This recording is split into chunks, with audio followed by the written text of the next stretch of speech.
जय हिंद, जय भीम, सत श्री अकाल, आदाब। मेरा नाम है शादाब और आज हमारे साथ चर्चा के लिए मौजूद हैं प्रोफेसर अरुणेश यादव, जो कि कांग्रेस नेता हैं। बहुत बहुत स्वागत है सर जी, आपका। धन्यवाद। और दूसरे भी कांग्रेस नेता हैं हमारे साथ, सुमति यादव जी। बहुत बहुत स्वागत है आपका। जी धन्यवाद। और दो कांग्रेस नेता एक साथ इसलिए हैं क्योंकि इस वक्त देश में कांग्रेस बड़ी आक्रामक मुद्रा में नजर आ रही है और विपक्ष का पूरा रोल अदा कर रही है। जहां एक तरफ संसद में, जहां सड़कों पर त्राहिमाम मचा हुआ है, हाहाकार मचा हुआ है, कहीं संविधान को बचाने की बात चल रही है, तो कहीं ईवीएम की बात चल रही है, तो कहीं मस्जिदों को ढूंढने की बात चल रही है, मस्जिदों की नींव में मंदिरों को ढूंढने की बात चल रही है। इसी तरीके के तमाम मुद्दे पूरे देश के अंदर हाहाकार मचाए हुए हैं। उसी के बीच में संसद की गरिमा को भी तार-तार करने की बहुत सारी खबरें सामने आ रही है। कहीं सांसदों को धकेला जा रहा है, तो कहीं भीमराव अंबेडकर को अपशब्द कहने की बातें भी सामने आ रही है और संसद का रिएक्शन सड़क तक नजर आ रहा है। सड़कों पर कांग्रेसी उतरा हुआ है। किस तरीके से हाहाकार मचा रखा है। कई सीएम के आवास के जो घेराव किया जा रहा है, तो कहीं जूते भी बरसाए जा रहे हैं गृह मंत्री के फोटो के ऊपर। देखिए, लोकतंत्र की परंपरा है कि जब भी चुनी हुई सरकारें गैर जिम्मेदार हो जाती हैं, तानाशाह हो जाती हैं, तो एक मजबूत विपक्ष और एक जिम्मेदार विपक्ष की भूमिका बनती है कि वो सरकार को चेताए, सरकार को जगाए और जनता को भी समझाए कि सरकार गलत रास्ते पे जा रही है और उनके कान मरोड़ने की अब ज़रूरत है। और वही दौर इस समय आया हुआ है। बीजेपी की जो सरकार है वो बिल्कुल आतताई हो चुकी है, तानाशाह हो चुकी है और उनके जुल्म आम जनता से लेकर विपक्ष पर इस कदर बढ़ चुके हैं कि वो अपनी मनमर्जी कर रही है। जैसे कोई जानवर पागल हो जाता है और पागल होने के बाद वो भीड़ पे एकदम हिंसा का काम करने लग जाता है, भीड़ को रौंदने का काम करने लग जाता है, तो उसी तरीके का काम बीजेपी के नेता करने लगे हैं। वो किसी पर भी अभद्र टिप्पणियां कर देते हैं, कभी राहुल गांधी पे, कभी सोनिया गांधी पे, कभी अखिलेश यादव पे, कभी बहन मायावती जी पे, और अब तो इंतहा हो गई साहब। अब बाबा साहब भीमराव अंबेडकर पे टिप्पणियां कर दी, अब संविधान पे टिप्पणियां कर दी, अब देश की लोकतांत्रिक व्यवस्था और संघीय जो देश का ढांचा है, लोकतांत्रिक ढांचा, उसको गिराने की साजिश रच रहे हैं। तो ये साजिश इनकी कामयाब नहीं होगी। एक तरफ जहां बात संविधान की चल रही है, बाबा साहब के अपमान की चल रही है, वहीं दूसरी तरफ अडानी को बचाने की भी जो साजिश चल रही है, उस साजिश को बेनकाब किया जाएगा, उस साजिश पे से पर्दा हटाया जाएगा और पूरा इंडिया गठबंधन एकजुट होकर, बिल्कुल आपने देखा होगा इस संसद के पूरे सत्र में एक ही मुद्दे पे अड़ा रहा, डटा रहा और अब भी लड़ रहा है, आगे भी लड़ेगा और अंतिम सांस तक लड़ेगा। 26 और 27 तारीख को बड़ी महत्वपूर्ण मीटिंग होने वाली है कर्नाटक में, जिसमें ऑल इंडिया लेवल के बड़े बड़े नेता आएंगे और बहुत बड़ी बड़ी अच्छा रणनीतियां अरुणेश जी, इसमें बनेंगी। एक बड़ा सवाल ये भी सामने आ रहा है, जैसे जिस तरीके से जगह जगह सब लोग आक्रामक तरीके से प्रदर्शन भी कर रहे हैं और जगह जगह विरोध प्रदर्शन के जरिए ये भी जता रहे हैं कि हम अम्बेडकरवादी विचारधारा को मानने वाले लोग हैं। तो हमला जो है वो कई जगह सांप्रदायिक भी हो रहे हैं। सांप्रदायिक हमले ऐसे हो रहे हैं कि मस्जिदों की नींव के अंदर, नींव के नीचे मंदिर खोजे जा रहे हैं। लेकिन मस्जिदों को, सांप्रदायिक हिंसा को, इसको अगर हम अलग रख दें, तो कांग्रेस के कार्यालय भी सुरक्षित नहीं हैं। ये पहली बार ऐसा हो रहा है कि विपक्ष पार्टी के कार्यालयों को जलाया जा रहा है, तोड़फोड़ की जा रही है और यहाँ तक के बड़ी एक दुखद सामने खबर आई थी उत्तर प्रदेश से, एक कार्यकर्ता को मार भी दिया गया। माफ कीजिए, दो कार्यकर्ताओं को मार दिया। आसाम में एक को मारा और उत्तर प्रदेश की मैं बात कर रहा हूँ, वहां पर भी एक कार्यकर्ता को मार दिया गया। तो ये सारी जो राजनीति चल रही है, ये किस तरीके की राजनीति इस देश में चल रही है? देश का माहौल खराब हो रहा है इस राजनीति। देखो, यही राजनीति इन्होंने करी है और यही राजनीति इनके असली एजेंडे में है। हिंसा फैलाना, देश में नफरत फैलाना, और यही काम इनको आता है। कोई व्यक्ति जिसने ताउम्र हिंसा और नफरत सीखी हो, आरएसएस की पाठशाला में यही चीज़ें सिखाई जाती हैं, तो वो कब तक, कहते हैं ना, भेड़िया जो है, भेड़ का लिबास कब तक पहने रहेगा। तो भेड़िया का जो लिबास था, जो भेड़ का इन्होंने पहन रखा था, वो लिबास उतर चुका है। इनकी हकीकत सामने आ चुकी है और जनता भी अब समझ चुकी है कि साहब ये लोग सिर्फ हिंसा ही फैलाएंगे, सिर्फ नफरत ही फैलाएंगे। इन्हें ना तो देश के अमन चैन से कुछ लेना देना है, ना गंगा जमनी तहजीब का ये अदब करते हैं, ना ही ये देश की जनता से मोहब्बत करते हैं। ये सिर्फ और सिर्फ सत्ता में रहना चाहते हैं और देश की जनता को ये गुलाम बना के रखना चाहते हैं। एक तरफ जहां योगी आदित्यनाथ मस्जिदों के अंदर मंदिर ढूंढ रहे हैं, वहीं दूसरी तरफ मोहन भागवत जी ड्रामे कर रहे हैं कि मस्जिदों के अंदर जो है मंदिर ना ढूंढे जाए। जी। अरे मोहन भागवत जी, ये ड्रामे करने की जरूरत क्या है? आप तो संघ प्रमुख है, सीधा बहिष्कार कीजिए ना योगी आदित्यनाथ जी का, सीधा बहिष्कार कीजिए मोदी जी का, सीधा बहिष्कार कीजिए अमित शाह जी का। बिल्कुल। क्योंकि आप लोग जनता को बेवकूफ बनाना चाह रहे हैं। इससे जनता भ्रमित हो जाए, अरे मोहन भागवत जी बहुत अच्छे हैं, ये तो योगी जी गड़बड़ कर रहे हैं और ये अखिलेश आपस में अखिलेश गिरफ्तार यादव रहे ने हैं। भी इस बात को कहा है कि अगर मोहन भागवत इतना ज़्यादा चिंता कर रहे हैं इसकी मंदिर और मस्जिद को लेकर कि मस्जिदों के नीचे मंदिर ना ढूंढे जाएं, तो ये बात तो कहीं ना कहीं अखिलेश यादव की भी बिल्कुल सही है कि भाई अपने ही पार्टी के लोगों को, अपने ही लोगों को समझाया जाए, बैठा के उनको ये पाठ पढ़ाया जाए, ये बताओ, उनका नाम भी खोला जाए। आप हमें बताओ कि आप अपने मुखिया होकर, आप मुखिया हो ना, संघ ही चलाती है सरकार को, मुखिया अगर अपने नुमाइंदों को नहीं संभाल सकता तो इसका मतलब मुखिया उसमें शामिल है।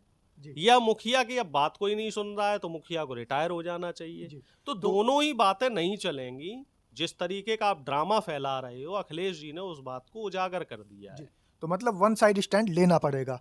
कहीं न कहीं कांग्रेस जो नेता हैं उनका कहना है कि ये सिर्फ़ दिखावे के बयानबाज़ी जो मोहन भागवत कर रहे हैं, मोहन भागवत चाहे तो इस पर रोक लगा सकते हैं और जो नेता ऐसा कर रहे हैं भारतीय जनता पार्टी के, उनको बैठाकर उनसे बातचीत कर सकते हैं।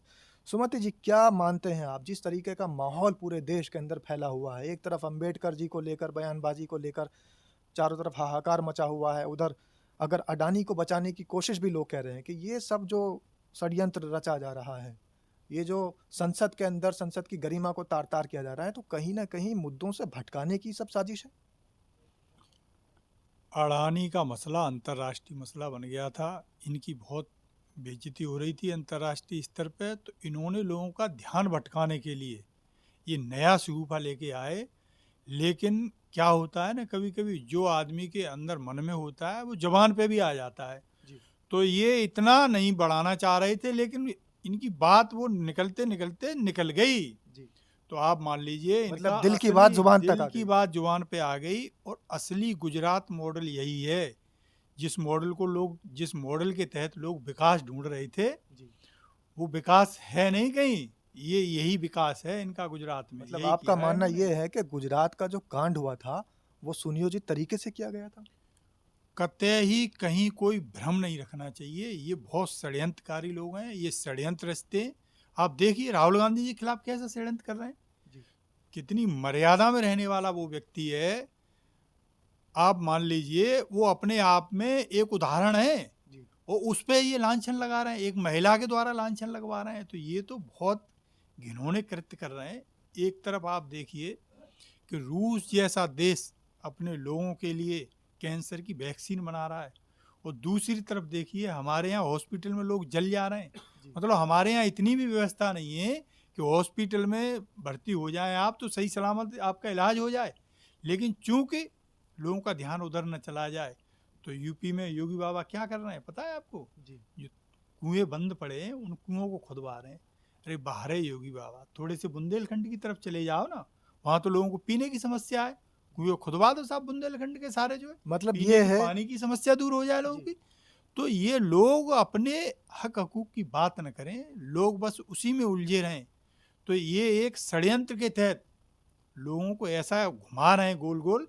एक तरफ कह देते हैं मंदिर मत ढूंढो, और दूसरी तरफ जो है वहाँ खुदाई करवा रहे हैं। खुदाई कर देते हैं। तो अगर ये खुदाई लोगों के लिए की जाए और जनता के हित के लिए की जाए, तो उनको स्वच्छ पानी पीने को मिल सकता है। इस तरीके की खुदाई चलती रहनी चाहिए, लेकिन खुदाई की जगह दूसरी होनी चाहिए। खुदाई की जगह लोगों की बस्तियों के बीच होनी चाहिए, जहाँ पर लोग दूषित पानी पीकर अपना जीवन व्यतीत कर रहे हैं। तो अरुणेश जी, आप ये किस तरीके से देखते हैं कि वर्शिप प्लेसेस एक्ट एक तरफ लागू था और खुदाइयाँ फिर भी चल रही थी, तो ये भी कहीं न कहीं संविधान को तार-तार करने की कोशिश है? साहब संविधान क्या, ये तो साहब सुप्रीम कोर्ट को नहीं मान रहे हैं, ये हाई कोर्ट को नहीं मान रहे हैं, ये देश के सिस्टम को नहीं मान रहे हैं, ये पूरा सिस्टम बदलना चाह रहे हैं, या फिर ये कह लो कि साहब ये खुद ही सिस्टम बन रहे हैं। जैसे यूट्यूब रील पे कुछ छपरी टाइप के जो यूट्यूबर हैं जो अपना सिस्टम बनाते हैं कि भाई का सिस्टम, तो उसी तरीके से बाबा जी अपना सिस्टम बना रहे हैं, मोदी जी अपना सिस्टम बना रहे हैं कि साहब हम ही सिस्टम है। जी। ये होता है हिटलर शाही। और हिटलर शाही कम से कम इस देश में तो नहीं चलेगी। बाकी जहां आपको चलानी है चला लो, अपनी नागपुर की पाठशाला में चला लो, लेकिन इस देश में हिटलर शाही हम नहीं चलने देंगे। आपको तो गरीबों अगर के हिटलर लिए शाही नहीं चलने देंगे तो आपके नेता धक्का मुक्की करेंगे क्या? राहुल गांधी ने जिस तरीके से 2 सांसदों के साथ धक्का मुक्की करके उनको आईसीयू में पहुंचा दिया, अब हो सकता है कि उनके फेफड़ों के इन्फेक्शन और न जाने कौन-कौन से इन्फेक्शन की रिपोर्ट भी आ सकती है, क्योंकि जिस तरीके से उनकी पट्टी बढ़ती जा रही है, सारा देश देख रहा है। देखो साहब, ये तो बड़ा चमत्कार की बात है कि थोड़ी सी जो सर पे खरोंच थी वो इतनी बड़ी पट्टी में बदल गई।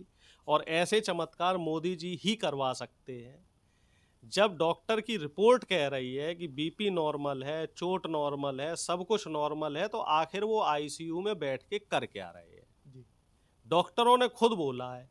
और खुद बीजेपी के सांसद जो राजपूत जी हैं, उन्होंने कहा है कि राहुल गांधी ने धक्का नहीं दिया, धक्का पीछे से आया था। जी। और इतने दिनों से जब कांग्रेस के नेता संसद के बाहर धरना दे रहे थे, प्रदर्शन कर रहे थे, पूरे सत्र में जी। किसी भी दिन घटना हुई? नहीं हुई। ये लोग अमित शाह जी के समर्थन में पहले दिन ही संसद के बाहर खड़े हुए और पहले दिन ही घटना हो गई। इसका मतलब इनका षड्यंत्र था और इनकी साजिश थी कि हम लोग आपस में धक्का मुक्की करेंगे और एक दूसरे को घायल कर लेंगे। और इल्जाम किस पे लगाएंगे? राहुल गांधी पे लगाएंगे, कांग्रेस के नेताओं पे लगाएंगे। और ये साजिश है। मैं तो कह रहा हूं, बड़ी जिम्मेदारी के साथ कह रहा हूं, वीडियो फुटेज निकलवाओ और उसमें आपको दिखेगा कि बीजेपी के नेताओं ने ही बीजेपी के नेताओं को धक्का दिया है। और पूरी स्क्रिप्ट पहले से लिखी गई थी, मोदी जी ने स्क्रिप्ट लिख के दी मतलब थी। आपका कहने का मतलब है धक्का जो दिया गया है वो मामले को, मुद्दे को रफा दफा करने का धक्का दिया। लिया गया धक्का और दिया गया धक्का, जो न्यूटन का नियम है, वो दोनों बीजेपी के नेताओं द्वारा किया गया है। इसमें ना तो इंडिया गठबंधन के किसी नेता का हाथ पैर है, ना राहुल गांधी जी का इसमें कोई हाथ है, ना कोई सहयोग है। अगर राहुल गांधी जी इन्वॉल्व होते तो आपको क्या लग रहा है ये वीडियो फुटेज नहीं देते अब तक भाई साहब ये राहुल गांधी जी पे तो 50 धाराएं लगा देते। हालांकि किरण रिजिजू का बयान आया था कि ताइक्वांडो और कुंफू और कराटे राहुल गांधी ने इसीलिए सीखे हैं। अरे वो बेवकूफ़ लोग हैं, चाहे किरण रिजिजू हो, चाहे मनोज तिवारी हो, अनुराग ठाकुर हो, चाहे दीदी कंगना रनावत है, ये सब मूर्खों का जमावड़ा है। इनको सिर्फ और सिर्फ सस्ती सस्ती वो जो यूट्यूब पे और इंस्टाग्राम पे चलती है ना, लोकप्रियता के लिए रीलें बनानी है। ये अपनी वहाँ पे संसद में रील बना रहे हैं, ना इन्हें देश की जनता से मतलब है।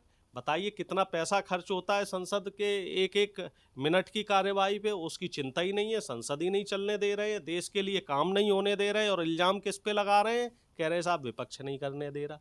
वैसे ही बा काम हो गया ना, घर की बहू जो काम नहीं करती वो फिर सास में कमियां निकालेगी, ननद में कमियां निकालेगी, कहीं देवर में कमियां निकालेगी। वही काम बीजेपी का है। बिल्कुल। तो कांग्रेस नेता अरुणेश यादव कह रहे हैं कि जितने भी भारतीय जनता पार्टी के नेता हैं, ये जो बयान दे रहे हैं या जिस तरीके की धक्का मुक्की की बात ये कर रहे हैं और राहुल गांधी पर आरोप लगा रहे हैं, ओछी मानसिकता का इनका परिचय है। और कहीं ना कहीं इन्फ्लुएंसर जैसे यूट्यूब वाले अपने आप को फेमस करने के लिए रील बनाते हैं, उस तरीके की रील बना रहे हैं। सुमति जी, लास्ट आपकी प्रतिक्रिया। देश के अंदर समस्या ये है कि संसद पर लोगों का भरोसा रहता है और संसद की कार्यवाही को लोग बड़े ध्यान से सुनते हैं, लेकिन संसद में जब इस तरीके की घटनाएं सामने आएंगी तो हमारे देश का विश्व में क्या मैसेज जाएगा? क्या विश्व गुरु कहलाएगा हमारा देश? ये बहुत बड़ा षड्यंत्र है। हमारी संसद को जो है ये बदनाम करना चाह रहे हैं। यही तो निशानी है कि ये देश को राजशाही की तरफ लेना चाह रहे हैं। लोगों के मन में इतना वो भर दो कि अरे साहब संसद में तो कुछ होता ही नहीं है, अरे साहब ये तो सब ऐसे ही लोग हैं। ये समझ लीजिए आप, जो है ये स्टार्टिंग है अभी। ये देश को लोकतंत्र की बजाय राजशाही की तरफ ले जा रहे हैं। लोकतंत्र में ये हमें अधिकार होता है कि सरकार कुछ गलत कर रही है तो हम देश के नागरिक उसका विरोध कर सकें, उसके खिलाफ धरना कर सकें, प्रदर्शन कर सकें, सरकार को बता सकें कि आप ये गलत कर रहे हैं।